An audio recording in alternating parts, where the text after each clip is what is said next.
বন্ধুরা, তোমরাও কি এই রকমের সুন্দর ডোরমেট বাড়িতে বানাতে চাও, তাও কোনো টাকা খরচা না করে? বাড়িতে পড়ে থাকা কিছু পুরনো কাপড় দিয়ে আজকে আমি তোমাদের সাথে শেয়ার করব ডোরমেট বানানো। আশা করব আজকের ভিডিওটা তোমাদের ভালো লাগবে। তো দেখো, আমাদের প্রত্যেকের ঘরেই পুরনো কটন থাকে, পুরনো বেডশিট থাকে, সেগুলো আমরা ইউজ করি না হয়তো। আজকে আমি চেষ্টা করেছি এই রকমেরই একটা পুরনো পর্দা দিয়ে একটা ডোরম্যাট বানানো। তো দেখো, পর্দার কাপড় অনেকটাই মোটা হয়, সেই জন্য আমি এখান থেকে পর্দার কাপড়টা কেটে নিচ্ছি। কতটা বড় বানাবে সেটা সম্পূর্ণ তোমাদের উপর ডিপেন্ড করছে, কতটা তোমরা ছোট বা বড় বানাতে চাও। আমি একটা স্ট্যান্ডার্ড সাইজেরই এই রকমের বানিয়ে নিচ্ছি। তো দেখো, এটা কতটা বানানো সহজ, পুরোটাই কিন্তু পুরোনো কাপড় দিয়ে তোমরা রেডি করতে পারো। প্রথমে দেখো, এইভাবে আমি কেটে নিয়েছি। এটা এখান থেকে আমি একটু ছোট করে নিচ্ছি, কারণ অনেকটা বড় লাগছিল, সেই জন্য আমি এখান থেকে এটা কেটে একটু ছোট করে নিলাম। তো এইভাবে দেখো, এটা কেটে নেব। আর এটা একটা পিস আমি রেডি করেছি। এবারে এর ভেতরে দেওয়ার জন্য তোমরা যে কোনো পুরনো কাপড় ইউজ করতে পারো। আমার কাছে একটা সিনথেটিক এরকমের দুপাট্টা ছিল। এটা দেখো, কালারও ফেড হয়ে গেছে, কোথাও কোথাও কালার চলে গেছে, রং লেগে গেছে। তো এই দুপাট্টাটাই আমি এখানে ব্যবহার করছি। প্রথমে দেখো, এর যে সাইডের পার্টটা কেটে সরিয়ে দিলাম। এবারে আমি এটাকে এভাবে ফোল্ড করে নেব। তোমরা চাইলে যে কোনো পুরনো কাপড় এর ভেতরে দিতে পারো। আর তোমরা জানো, এই যে দুপাট্টার কাপড়টা অনেকটা সফট হয়, সেই জন্য আমি এর ভেতরে এটাই দিচ্ছি। তোমরা চাইলে আরও কিছু কাপড় দিয়ে এটাকে আরও মোটা করতে পারো। তো দেখো, এইভাবে আমি দিয়ে এটা এবারে এর উপর থেকে এরকম করে কভার করে দেব। এটা বানানো খুবই সহজ, তোমরা খুব ইজিলি বানাতে পারবে। তোমাদের কাছে যদি কোনো টুকরো কাপড় থাকে, সেগুলোকেও তোমরা সেট করে এর মধ্যে রাখতে পারো। তো দেখো, এটা আমি সম্পূর্ণটা সেট করে নিয়েছি। এবারে আমি এর মধ্যে বল পিন লাগিয়ে দেবো, কারণ এটা বল পিনটা লাগিয়ে দিলে কি হবে, কাপড়টা জায়গা থেকে সরবে না, আর আমার সেলাই করতে সুবিধা হবে।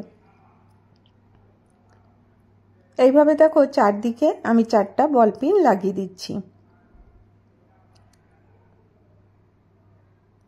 এইভাবে লাগিয়ে দিয়ে আমি 4-5টা এইভাবে সেলাই করে নেব।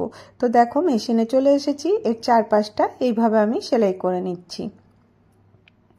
4-5টা সেলাই করা হয়ে গেছে। আর দেখো, এরকম আমি ডিজাইন করে দিয়েছি। এটা তোমরা যে কোনো ডিজাইন তোমরা করতে পারো। এটা আমি এইভাবে চৌকো চৌকো করে ডিজাইন করে দিয়েছি।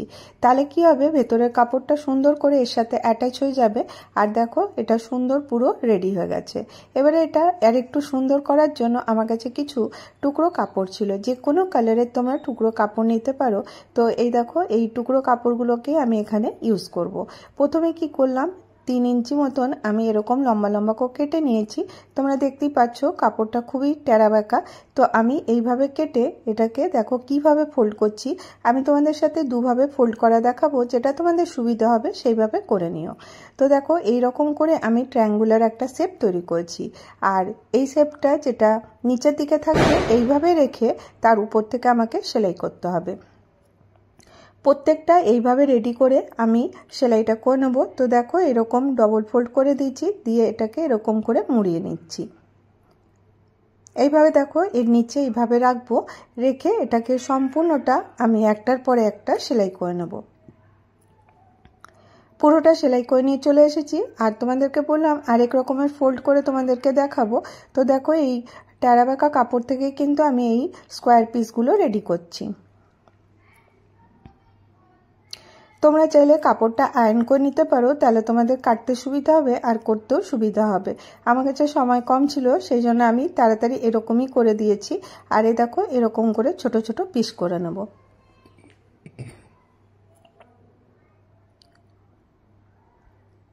এইভাবে কেটে নিতে হবে। আর যেখানটা টেরা বাঁকা আছে ওটাকে সোজা করে নেব।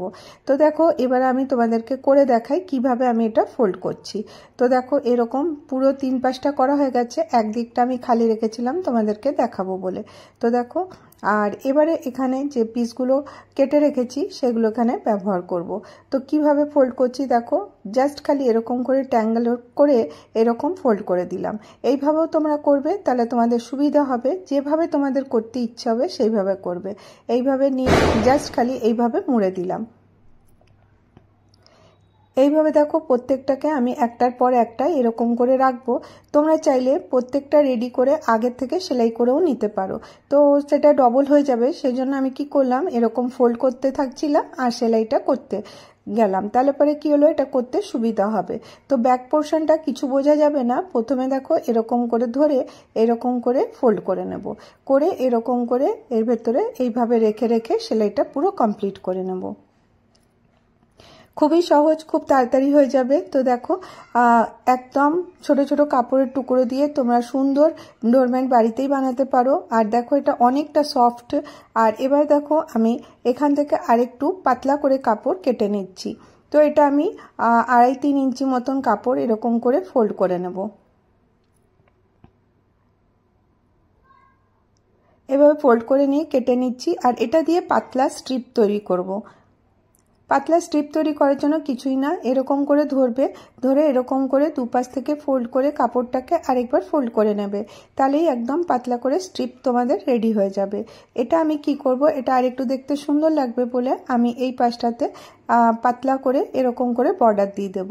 তো এটা অপশনাল, তোমরা যেভাবে এটাকে সাজাতে চাইবে সেইভাবেই সাজাতে পারো। একটা দিতে পারো, দুটো দিতে পারো, তিনটে দিতে পারো। তো দেখো আমি এইভাবে এটা রেডি করে নিয়েছি। এটা দেখতে অনেকটা ভালো লাগছিল। দেখো পরে থাকা কাপড় যেগুলো আমরা ইউজ করি না সেটা দিয়ে আমি চেষ্টা করি তোমাদেরকে কিছু বানিয়ে দেখাবার। এইভাবে একটা ডোরম্যাট বা ফ্লোর ম্যাট তোমরা যেভাবে ইচ্ছা এটা ব্যবহার করতে পারো। ডোরম্যাট হিসাবেও ফ্লোর ম্যাট হিসাবেও ব্যবহার করতে পারো, বা অনেক বড় সাইজেরও এটা বানাতে পারো। দেখো কতটা সফট হয়েছে।